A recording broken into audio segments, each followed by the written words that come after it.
हम लोग का पहला प्रश्न है, ए और बी अलग अलग किसी काम को 20 दिन और 15 दिन में पूरा कर सकते हैं। यानी ए किसी काम को 20 दिन में कर सकता है और बी उसी काम को 15 दिन में कर सकता है। उन्होंने 6 दिन मिलकर काम किया, यानी ए और बी मिलकर 6 दिन तक काम करते हैं। इसके बाद बी के स्थान पर, यानी कि बी अब काम नहीं करेगा, बी के स्थान पर सी को लगा दिया गया।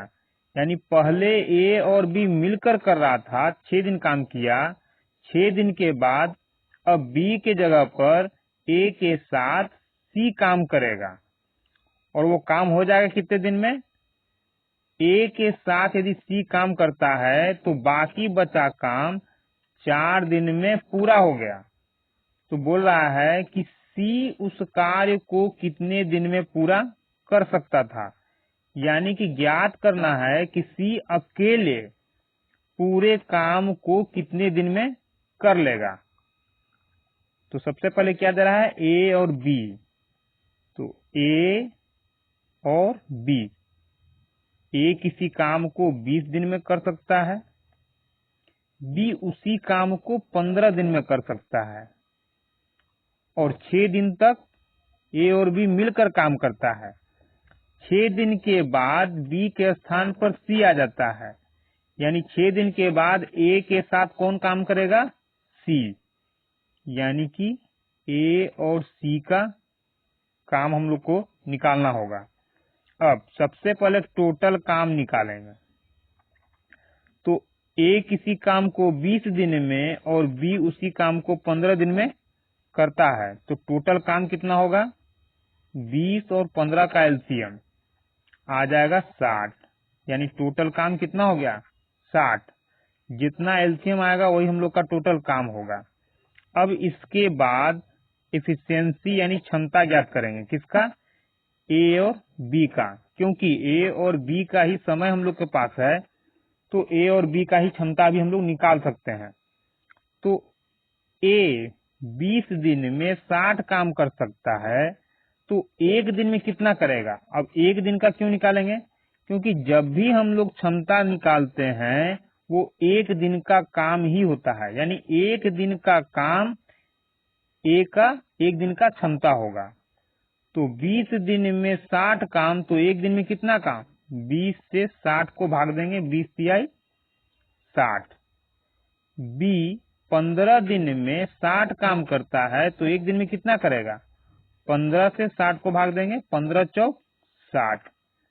यानी कि ए एक दिन में 3 काम कर सकता है और बी एक दिन में 4 काम। बोल क्या रहा है? उन्होंने 6 दिन मिलकर काम किया। किन्होंने? ए और बी ने। ए और बी ने 6 दिन मिलकर काम किया। तो ए का एक दिन का काम, बी का एक दिन का काम, दोनों का एक दिन का काम कितना हो जाएगा? तो दोनों का एक दिन का काम हो जाएगा 4 3 7। तो एक दिन में 7 काम ए और बी मिलकर कर सकते हैं। ए और बी ने किया कितना दिन? 6 दिन तक। तो एक दिन में 7 काम, तो 6 दिन में कितना काम?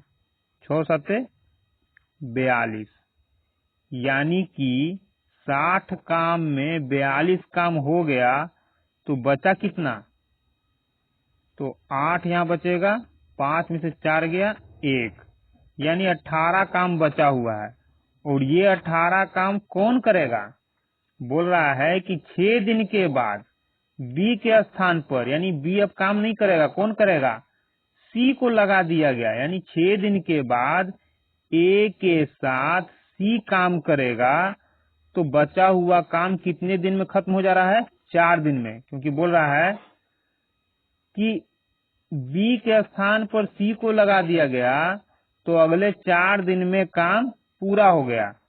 यानी कि 4 दिन में काम हुआ, कौन करेगा? ए और सी मिलकर। और 4 दिन में कितना काम? जितना काम बचा हुआ है। काम कितना बचा हुआ है? 18।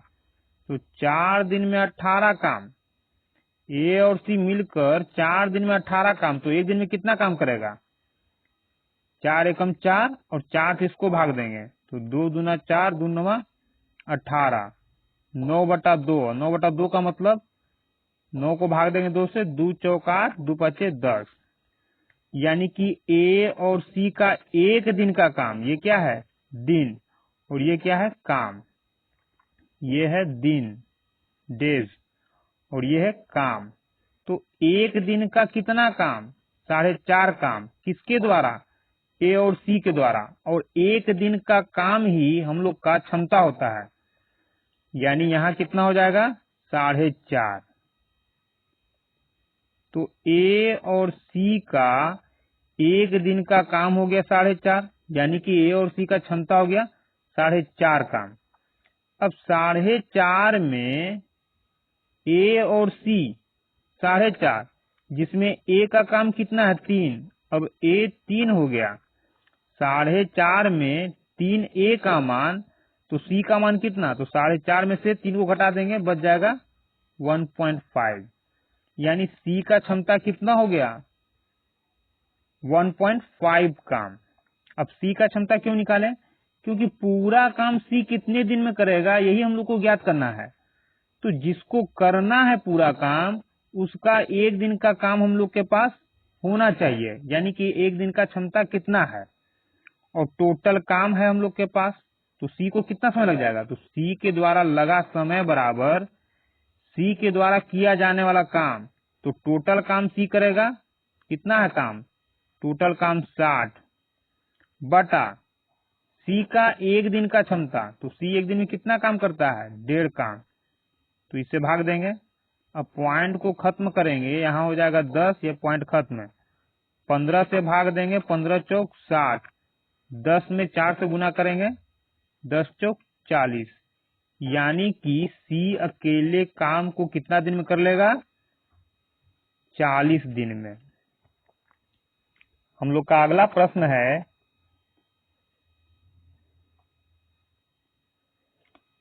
अमित, भावना और चंदन। अमित, भावना और चंदन एक काम को साथ पूरा करने में 1 दिन लेते हैं। यानी कि अमित, भावना और चंदन किसी काम को 1 दिन में कर लेते हैं। अब क्या बोल रहा है, अमित भावना से 5 गुना अधिक कुशल है। यानी अमित और भावना का कार्य क्षमता कितना है 5 गुना अधिक कुशल। तो अमित, भावना और चंदन, अमित भावना से 5 गुना अधिक कुशल है, यानी यहाँ इफिशियंसी यानी क्षमता का बात हो रहा है। अमित का कार्य क्षमता भावना से 5 गुना अधिक है, यानी भावना का यदि काम करने का क्षमता 1 है, तो अमित का इसका 5 गुना हो जाएगा, यानी 5 हो जाएगा, 1 का 5 गुना 5। अब क्या बोल रहा है, चंदन भावना द्वारा कार्य को पूरा करने में, चंदन भावना द्वारा कार्य को पूरा करने के लिए गए दिनों से आधा दिन लेता है। यानी यहाँ दिन का बात हो रहा है, किसका किसका, चंदन और भावना का। तो भावना और चंदन, चंदन भावना द्वारा कार्य को पूरा करने में लिए गए समय से आधा दिन लेता है। यानी कि भावना जितना भी समय लेगी उसका आधा समय लेगा कौन, चंदन। तो मान लेते हैं यहाँ टाइम, भावना यदि 2 दिन में किसी काम को कर लेती है तो चंदन कितना समय लगेगा, चंदन उसका आधा समय लेता है। तो भावना को यदि 2 दिन का समय लगता है तो चंदन को कितना लगेगा 1। लेकिन ये एक्यूरेट दिन नहीं है, हम लोग के द्वारा माना गया अनुपातिक है, ये अनुपातिक समय है, यानी अनुपात में है, न कि एक्यूरेट 2 दिन। 2 यहाँ इसलिए माने क्योंकि बोल रहा है कि भावना को जो भी समय लगेगा उसका आधा समय लगता है किसको, चंदन को। तो भावना को मान लिए कि 2 दिन का समय लगता है, तो चंदन को 1 दिन का समय लगेगा, क्योंकि एक्यूरेट समय नहीं है इसलिए ये अनुपात में होगा। तो क्षमता कितना हो जाएगा, एफिशिएंसी। तो क्षमता के लिए क्या करते हैं हम लोग, क्रॉस कर देंगे, यानी ये यहाँ और ये यहाँ, तो भावना का हो जाएगा कार्य क्षमता 1 और चंदन का हो जाएगा यहाँ से 2, यानी कि कार्य क्षमता का अनुपात हो गया 1 और 2। अब क्या करेंगे, यहाँ भावना और यहाँ भी भावना, तो दोनों का कार्य क्षमता सेम होना चाहिए। अब यदि यहाँ 1 है तो यहाँ भी 1 होना चाहिए। अब यहाँ 1 है, यदि 1 नहीं होता यानी कि यहाँ का कार्य क्षमता और यहाँ का कार्य क्षमता यदि अलग अलग होता, तब इसको हम लोग समान बनाने का कोशिश करते हैं, यानी सेम करते हैं। लेकिन फिलहाल के लिए क्या है, यहाँ का क्षमता भावना का और यहाँ का भावना का क्षमता दोनों समान है। तो भावना का जब कार्य क्षमता 1 है और यहाँ भी 1 है, तो चंदन का कार्य क्षमता कितना हो जाएगा 2, यानी चंदन का कार्य क्षमता यहाँ हो गया 2। तो हम लोग बोल सकते हैं कि अमित का काम करने का क्षमता 5, भावना का 1 और चंदन का 2 है। ये कार्य क्षमता का अनुपात हो गया तीनों का। अब क्या बोल रहा है, तो अमित और चंदन द्वारा कार्य को अकेले समाप्त करने में लिए गए दिनों में अंतर क्या होगा। यानी कि अमित जितना दिन में काम करेगा और चंदन जितना दिन में काम को पूरा कर लेगा, दोनों के समय के बीच अंतर ज्ञात करना है। तो दोनों का समय कहाँ से लाएंगे, क्योंकि ये तो हम लोग का क्या है, एफिशिएंसी यानी क्षमता है। तो समय कैसे आएगा, तो समय के लिए सबसे पहले टोटल काम कितना था ये जानना होगा। तो टोटल काम निकालेंगे हम लोग। टोटल काम कहाँ से आएगा, इसका एलसीएम नहीं ज्ञात करेंगे। क्यों, टोटल काम के लिए एलसीएम किसका ज्ञात करते हैं हम लोग, समय का। और ये 5, 1, 2 क्या है, समय नहीं है, क्षमता है। यानी इसका हम लोग यहाँ एलसीएम नहीं ज्ञात करेंगे। क्या करेंगे हम लोग, तीनों का 1 दिन का काम निकालेंगे। तो अमित का 1 दिन का काम, भावना का 1 दिन का काम और चंदन का 1 दिन का काम। तो 5 और 1 6, 6 2 8, तीनों का 1 दिन का काम 8 हो गया। और तीनों एक साथ मिलके करता कितना दिन है, बोल रहा कि 1 दिन में ही काम को कर लेते हैं। तो 1 दिन में यानी जितना समय दिया 1 दिन का काम और जितना समय दिया है उसको इंटू यानी 8 आएगा। तो टोटल काम कितना हो गया 8। तो टोटल काम हम लोग का 8 है। किसके किसके भी समय का अंतर, अमित का समय और चंदन का समय। बोल रहा है अमित और चंदन द्वारा कार्य को अकेले अकेले समाप्त करने में लिए गए दिनों में अंतर क्या है। तो हम लोग निकालेंगे अमित के द्वारा कितना समय लगा।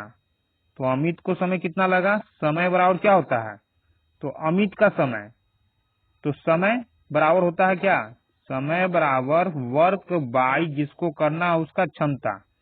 तो काम तो हम लोग का 8 है, करना किसको, अमित को। तो अमित का क्षमता है कितना 5, तो क्षमता से भाग देंगे 5 से, तो आ जाएगा 5 एकम 5, 3 8 5 6 30 यानी 1.6 डेज। अब अमित के द्वारा 1.6 दिन का समय लगेगा। तो चंदन के द्वारा कितना लगेगा, चंदन यानी सी। तो समय बराबर वर्क बाई जिसको करना उसका क्षमता। किसको करना है, चंदन को। चंदन का क्षमता है कितना 2, तो 2 से भाग देंगे कितना आ जाएगा 4। अब 4 को लिख सकते हैं हम लोग 4.0। क्यों, क्योंकि इसका और इसका एलसीएम ज्ञात करना है, ये अंतर ज्ञात करना है। क्या बोल रहा है, अंतर क्या होगा, तो अमित और चंदन के द्वारा लिए गए समय का अंतर क्या होता, अमित का समय और चंदन का समय। तो समय यही ज्यादा है, यानी 4.0 में से 1.6 को घटा देंगे तो 10 में से 6 गया 4, यहाँ बचा 3 में से 1 गया कितना हो जाएगा 2.4। अब यहाँ हम लोग ऑप्शन में देख रहे हैं कि कहीं भी 2.4 हम लोग का आंसर नहीं है। तो इसको क्या करेंगे, यानी कि ये तो हम लोग का होगा नहीं, ये भी नहीं होगा, ये भी नहीं होगा। पूर्णांक में ये है और ये है 2.4। अब 2.4 को क्या लिख सकते हैं हम लोग 2। अब 0.4 को लिख सकते हैं 4/10। इस पॉइंट को खत्म करके यहाँ लिख सकते हैं 10। तो 2 दूना 4, 2 5 10 कितना आ जाएगा 2.2/10। 5। तो अमित और चंदन द्वारा कार्य को अकेले समाप्त करने में लिए गए दिनों का अंतर कितना हो जाएगा? कितना है? 2.2/5। तो हम लोग का आंसर हो जाएगा 2.2/5 दिन। हम लोग का अगला प्रश्न है, ए, बी और सी एक कार्य को 10, 20 और 30 दिन में पूरा कर सकते हैं। यानी कि ए किसी काम को 10 दिन में, बी उसी काम को 20 दिन में और सी उसी काम को 30 दिन में कर सकता है। वे एक कार्य को शुरू करते हैं, यानी वे कार्य को शुरू करते हैं और 4 दिन तक काम करते हैं। 4 दिन तक काम करते हैं, यानी तीनों मिलकर 4 दिन तक काम करेगा। क्योंकि बोला वे एक कार्य शुरू करते हैं, वे यानी यहाँ नहीं बता रहा है कि कौन कौन मिलकर कर रहा है, सिर्फ बोला वे, यानी कि जितना भी आदमी है ए, बी, सी तीनों मिलके काम शुरू करेगा और 4 दिन तक काम करेगा साथ में।